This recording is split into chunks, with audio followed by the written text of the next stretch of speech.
Galera, vamos acompanhar aí o Mesa Redonda. Corinthians segura o Vasco com um a menos e volta a vencer no Brasileirão. Vamos ver aí o que os comentaristas acharam desta vitória do Timão. Essa frase vai pegar. Que frase? Com o Diniz, no Corinthians, é Paulo Sérgio feliz. Paulo Sérgio, são 6 jogos, baliza 0 desse Corinthians, nenhum gol sofrido. Corinthians, 2 vitórias na Libertadores. São 6 jogos sem sofrer gols. Jogos importantes contra Palmeiras e contra Vasco, boa parte do tempo sem os 11 jogadores em campo. Com o Palmeiras foram com 2 jogadores a menos, contra o Vasco com 1 jogador a menos o segundo tempo inteiro, nenhum gol sofrido. E o Corinthians consegue sair da zona de rebaixamento. E quando se falava de Diniz no Corinthians, alguns torcedores ficavam desesperados. Fale desse trabalho, início do Diniz e já também do jogo, para a gente colocar o jogo em discussão. Eu também fiquei muito desesperado, até porque... O PVC agora, fiquei muito desesperado, hein, PVC? Eu falo que ficou desesperado, o PVC não aguentou. Eu fiquei muito... Até porque, quando o último jogo que eu vi com o Dorival, foi um time muito apático. Um time onde você não via triangulações, você não via um posicionamento desses jogadores, então era tudo muito estranho. Passes errados, muitos passes errados. E aí chega um treinador que você sabe que ele vai exigir de você taticamente. Eu creio que o país onde eu trabalhei muito taticamente foi a Itália. Eu lembro que quando eu cheguei na Roma, o que eu trabalhei taticamente, o jogador sabe disso, a Itália, o italiano, ele trabalha muito esses fundamentos do jogador. E é isso que o Diniz tem feito. Então hoje, por mais que você veja um Corinthians jogando com 10 jogadores, você vê uma posição tática. Você vê os jogadores bem posicionados. Muitas vezes, na antiga, aí você viu o Carrillo jogando lá direito, depois ele ia para o lado esquerdo, o Bidon movimentando. Não, mantiveram um posicionamento. E hoje nós vimos aí o quanto o Diniz conhece o Vasco. Ele coloca o Ranieri do lado direito porque ele sabe que um dos fatores, um dos pontos fundamentais na equipe do Vasco é o André Gomes. O André Gomes é um jogador que ele parte para cima, é um jogador que desafoga essa o Milans lá não ia resolver? Mas ele foi mal tecnicamente hoje. Então, mal, mas aí por que ele foi mal? Porque você pega o Ranieri muito bem. Você pega o Ranieri muito bem, não dando espaço. E quando você não dá espaço para um jogador desse, você vai cair mesmo. E aí, do outro lado, você tem um Bidu. Bidu jogando muito bem. O Bidu hoje é um dos pontos fundamentais para essa equipe do Corinthians. Tanto é que o Adiel entra no segundo tempo, uma cabeçada que o jogador do Vasco dá, o Adiel mal na marcação. Então, hoje o Corinthians está bem posicionado, então você vê uma equipe bem compacta e bem focada, como o próprio Ranieri mencionou. Ô, Guilherme, troca de treinador, numa crise danada, você jogou no Corinthians, sabe o que é o Corinthians, né? Numa crise danada, vem o Diniz ainda com o torcedor meio preocupado e as coisas vão encaixando sem tempo para treinar. Qual que é a receita? São escolhas, né? Um ponto importante do Corinthians, né? Se tem um jogador que voltou a jogar bem também com a chegada do Fernando, foi o Garro. Né? Nós falamos pouco aqui hoje, que começou a falar do jogo agora, mas o Garro melhorou, hein? Muito. O Garro voltou a jogar bem, ser importante, foi a chegada do Fernando. O Fernando tem as suas escolhas, o Dorival tem as dele, o Roger tem as dele. Claro. São Paulo é assim. Mas vem dando certo o trabalho do Fernando. Hoje foi um time altamente competitivo, sustentou o resultado com um a menos, até porque o Vasco também não exigiu muito. O Vasco, na parte de criatividade, hoje foi muito abaixo, mas muito abaixo mesmo. Com um a mais, você não via uma criatividade muito grande na parte ofensiva, muitos chutes de longa distância e aí os cruzamentos. Só que os cruzamentos vinham e o Vasco não tem um exímio cabeceador. Então, assim, o Vasco pouco incomodou o Corinthians mesmo jogando com um a mais. Agora, um time que merece cair para a segunda divisão é o Vasco. O jogador já deu no meio. Porque é um time fraco. Tecnicamente, no primeiro lugar. Não. Estou dizendo que o Renato chegou, teve 3 vitórias seguidas, tá bem colocado. Mas o time do Vasco não tem nada. O Ryan que foi embora era a única luz que tinha lá. O Ryan joga muita bola, por isso que ele foi embora. O time do Vasco não dá. Com um jogador a mais, O Vasco não fez nada. O Palmeiras com 2 a mais também não fez? Não, estou dizendo que o Vasco é um time que não merece essa posição que está hoje. Vamos, na classificação. Desculpa, Guilherme. Vamos separar os números do Rodrigo Garro, porque o Guilherme falou muito bem, mas eu quero ouvir o PVC. Pergunta direta para você. O PVC é um cara que gosta de falar muito taticamente e tal. Quais são as diferenças principais, do seu ponto de vista, PVC, entre o trabalho do Diniz e o trabalho que vinha sendo realizado pelo Dorival? Por que os jogadores com o Dorival não conseguiam entregar? O Corinthians não está jogando partida brilhante, mas está entregando resultados. Não entregava com o Dorival na reta final e agora entrega com o Diniz, PVC. Garrafa, eu acho que a gente às vezes deixa para trás algumas coisas. Ele ganhou a Copa do Brasil e ganhou a Supercopa. Claro, não, mas eu estava totalmente... Eu era contrário à saída dele. Enfim, Mas os jogadores não entregavam com ele. eu acho que o começo do trabalho do Diniz são 6 jogos, são 6 gols, 4 passes do Garro. Eu acho que o Diniz tem uma coisa que é positiva nesse momento. O time não sofreu gol. O Garro passou a jogar livre. Quando o Memphis voltar vai ser diferente. Porque o Garro não vai poder ser tão livre, tendo Memphis, Yuri Alberto e Garro juntos. Um dos 3 vai ter que correr mais para o outro. Então, mas nesse momento, esse fecha 2 linhas de 4. Acho que o André caiu muito de produção. O André, para mim, é um jogador exuberante. Vamos discutir já esse André aí, que está precisando acho que de uma conversa com... Precisa, porque ele subiu no salto, ele está achando que ele já virou o novo Rincon, Fred Rincon. Ele parece o Rincon para mim, mas ele não é o Rincon. E ele caiu de produção, hoje foi expulso de novo. Mas ele está montando 2 linhas de 4. É um 4-2-3-1 jogando, mas o Garro joga solto, joga livre. E aí você tem 6 gols com o Diniz, 4 são passes do Garro. O Garro não dava um passe para gol desde 25 de fevereiro, quando o Diniz chegou. Agora você tem 6 gols do Corinthians, 4 passes E não conseguia fazer um jogo seguido atrás do outro. Você já percebeu, Garrafa, que lá na frente o improviso sempre vai determinar uma vitória ou uma finalização em gol?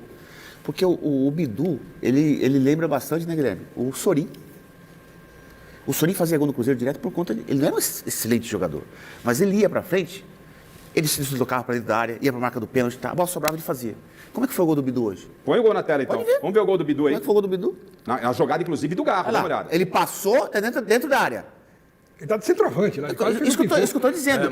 Ele improvisou a movimentação e ficou numa posição como se fosse o Yuri Alberto, olha só. Mas antes dominou dele, e bateu. Quer dizer, dele dar esse calcanhar, o passe pro Vitinho é do Garro. A jogada começa lá atrás com o Garro. Começa lá atrás com o Garro, e aí é o que o Bidu fala sobre a triangulação. Então, toca e se movimenta. Então, é isso que o treinador tem exigido taticamente dessa equipe. E tem uma situação, né, que mesmo com a menos, ele mantém o Garro, e o Garro sustenta. Sustenta por fora, porque aí ficou só o Yuri lá na frente. Né? Mas teve um momento que o Yuri vinha marcando lá direito. Porque tem força. E o Garro ficava de sombra. Mas é a consciência de voltar para marcar e se posicionar bem. Agora, antes desse gol, tem 2 eventos importantes antes do gol. O primeiro é o David, que tem a chance cara a cara e erra um gol. Só que tem um outro evento. O Thiago sai do campo para ser atendido. Eu acho que não tinha necessidade dele sair do campo.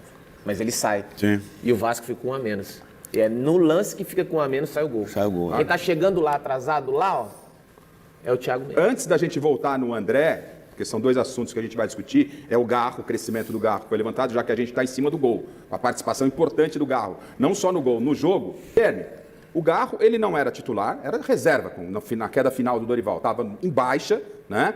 Teve um ano muito bom lá atrás, ganhou o troféu Mesa Redonda, mas estava em baixa, não aguentava. Sempre a história do joelho. O Garro está jogando sequência de partidas com o Diniz. É conversa, é você tentar entender o que está acontecendo com o jogador. Como é que é isso, Guilherme? Eu acho que isso ajuda também. Entender o que o cara está passando, entender se uma mudança tática de posicionamento com e sem a bola pode favorecer o atleta. E quando você tem um atleta que é diferente como o Garro, eu acho que isso vale a pena e assim, está muito claro que ele voltou a jogar bem. Ele voltou a jogar bem e sustentar bem fisicamente. E tem também. outra coisa, né? O time estava na zona de rebaixamento. Então a cabeça do jogador é outra. A cabeça do jogador fala, nós temos que dar tudo. Acabou aquele negócio de escolher jogo para jogar. Hoje o brasileiro é o mais importante para o Corinthians. Não pode cometer os mesmos erros que cometeu o ano passado. E tem mais um atleta aí que fazia tempo que não vinha jogando bem assim. Hoje fez uma outra partida segura, é o Alan. O Alan é um jogador que o Diniz confia nele, ele confia no Diniz. E voltou a jogar bem, né? Mas sabe o que acontece? Sim, tem certas coisas. Está recuperando. Mas sabe o que acontece, Garrafa? Quando o Bidon e o Alan, eles jogam, assim como o Ranieri, Bidon e Ranieri jogam ali, eles correm pro Garro. Eles se sacrificam pro Garro. Porque sabe que o Garro tem um passe refinado que vai deixar o atacante na cara do gol, o seu companheiro na cara do gol. Então, acho que quando esses dois jogadores, dois volantes, jogam ali, Bidon e mais um, seja Ranieri, seja Alan, o André, o Garro fica mais refrescado.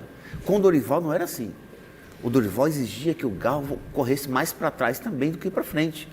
Isso matava o Garro. Quer dizer, você vai tirar o potencial do seu principal jogador lá na frente. Para enriquecer o debate, os números do Garro na tela. Ó.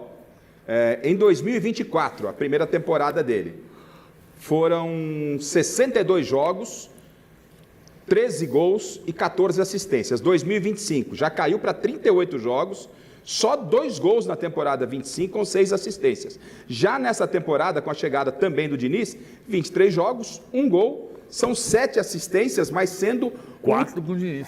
4 com o Diniz, e sendo extremamente importante. Em abril, ele já tem o mesmo número de participação direta em gols do que ele teve em 2025 inteiro, em abril. Quer dizer, em 4 meses ele já fez o que ele tinha feito ano passado todinho. E uma questão que eu gostaria que, se alguém da bancada, eu quero que vocês me tirem essa dúvida do coração, da alma e do espírito.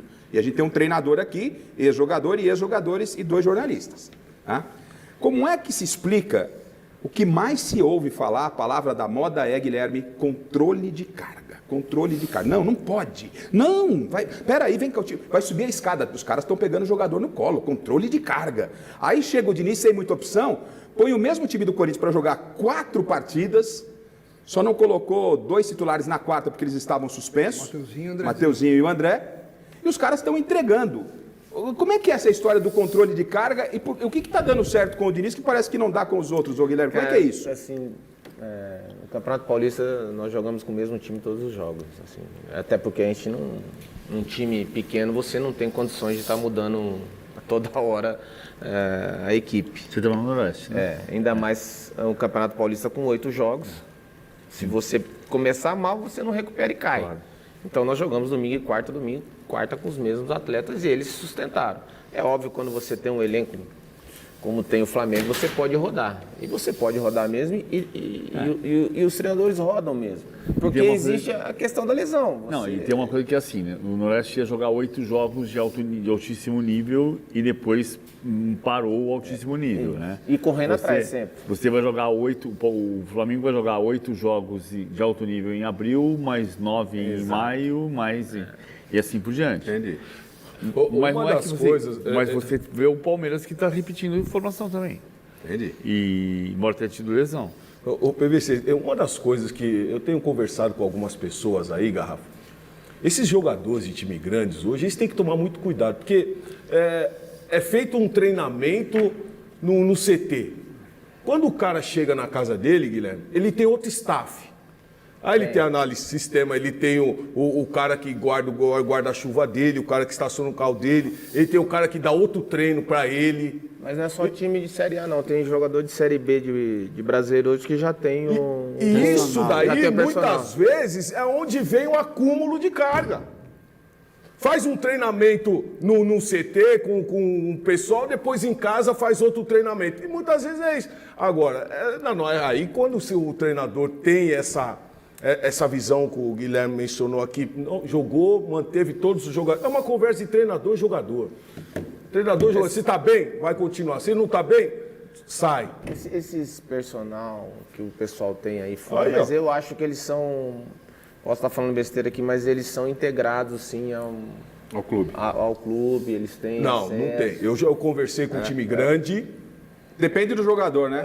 E aí, agora eles estão tentando conversar com essa galera. Eu sei que jogador que tem um... Mas vamos lá, só uma coisa aqui. Agora, ficar treinando falta depois, 10 faltas para aprender a bater falta, não pode, né? Não, tem que poder. Pode. Agora, vamos fazer só uma pode. conta aqui. Eu escrevi essa semana, o número que eu gosto que não é verdade absoluta. Tá. Não é verdade absoluta. Eu estava tentando ver quantos jogos o Paulo Sérgio jogou em 2001, quando foi campeão da Champions. O Maradona jogou a Copa do Mundo de 2016, que o Miller jogou, depois de 31 partidas da temporada italiana. 31 jogos. O Zidane, em 2002, não conseguiu jogar a Copa do Mundo E dia 15 de maio de 2002, o Zidane faz aquele gol espetacular de pé esquerdo em Glasgow contra o Bayer Leverkusen na final. 16 dias depois, dia 31 de maio, ele não joga contra o Senegal e a França perde o Senegal. A França joga 3 jogos, não faz nenhum gol e é eliminada na fase de grupos da Copa do Mundo, com o Zidane jogando uma partida com uma cocheira, porque ele estava com distensão. 31 jogos jogou Maradona, 86 na temporada. Foi o melhor jogador disparado da Copa do Mundo. Ganhou a Copa do Mundo sozinho, como muita gente fala. O Zidane, em 2002, jogou 51 partidas e não conseguiu jogar a Copa do Mundo. Você vê a quantidade de... Cada caso é um caso. Tá. Você vê a epidemia de lesões que está acontecendo agora às vésperas da Copa do Mundo. Né? E presta atenção no detalhe. O Vinícius Júnior jogou o jogo 48 dele na temporada na sexta-feira passada. O Mbappé jogou 39 e está machucado. E a FIFA ainda aumentou o número de jogos na Copa. Não é que você tenha que fazer controle de carga o tempo inteiro, mas que o volume, a quantidade de jogos aumentou. E isso compromete a vida de alguns jogadores. PVC, nem tanto ao mar, nem tanto à terra. Bom, tem 2 assuntos para a gente discutir no Corinthians, tá? E a gente não pode passar batido pela expulsão do André. E é a segunda do André, estava para ser negociado com o Milan. O Diniz fala a respeito da expulsão do André. Então, coloca, por gentileza, para a gente o lance da expulsão do André, para refrescar a memória. A gente vai separar o Diniz falando sobre isso e, na sequência, Memphis Depay. Vai se encaixar nesse Corinthians, o Diniz? Está aí o lance da expulsão. Alguém acha que houve exagero ou era para expulsão? Alguém? Ah, expulsão claríssima. Todo mundo concorda? Expulsão claríssima? Como a gente diz, Garrafa, foi juvenil. Nossa, Foi juvenil. Sem necessidade, um carrinho aí, nesse local, sem necessidade. Cerca o jogador. Não tem necessidade de dar um carrinho por trás. Quando o árbitro observa, ele falou carrinho por trás. Por trás. Tesoura. Uma tesoura. E aí não tem o que contestar. Podia ter quebrado o tornozelo. Alguém sai em defesa, né? Só referente ao lance. Pelo André, o que ele tentou fazer? Era realmente vermelho? Não tem jeito, né? Infelizmente era o vermelho direto. Vamos ouvir o técnico do Corinthians. É a segunda expulsão do jogador André. A primeira por ter pego nas partes baixas, né? E aí, quando o Palmeiras foi expulso, deixou o Corinthians na mão. E agora, novamente, numa jogada ali de intermediária. O Diniz falou sobre o comportamento do André. Vamos ouvir. Em relação às expulsões, é uma coisa, obviamente, que a gente não quer que tenha expulsões. A de hoje era uma expulsão extremamente desnecessária. Fiz uma defesa forte do André, que da expulsão dele contra o Palmeiras não teve muito sentido, foi um equívoco ali de interpretação. Mas hoje foi uma entrada totalmente desnecessária. O John Kennedy fez agora. Bom, gente, a pergunta é, o fato da proposta ter chego para o garoto para jogar na Itália, no Milan, né, o staff estava todo empolgado, o jogador, obviamente, também. O Corinthians dá uma segurada através de uma declaração do Dorival, o negócio não acontece. Isso tem a ver? Isso pode ter mexido com o atleta ou não? Eu acho assim, eu estou lembrando do Miller. Sabe, quando eu estava no ensino médio, as meninas iam pedir foto para mim do Miller. Sabia que eu colecionava Aí você revista colecionava Placar. só do Miller. Não, eu colecionava a revista Placar. Aí as pessoas as meninas me assim, não, tem foto do Miller, traz o fulana, eu não vou rasgar minha revista. Eu não quero a foto do Miller, eu quero a revista, limpa, bonitinha, tá na minha casa até hoje. O Miller começou exuberante, eu aprendi isso com o Miller. O jogador de 19, 18, 20 anos vai chegar num ponto de extraordinário, ele vai começar a ouvir tudo, e depois você vai ter uma diminuição, depois você sobe de novo. Normal. É normal. Agora, que ele caiu de produção, ele caiu. Para mim, o grande jogador do início do ano do Corinthians, o grande jogador da Supercopa contra o Flamengo, para mim foi o André, não foi o É isso que está chamando a atenção. Mas assim, eu sou bem específico na pergunta, vou para o lado do treinador, Guilherme. A proposta pode ter mexido com a cabeça do jogador? Não tem nada a ver uma coisa com a outra.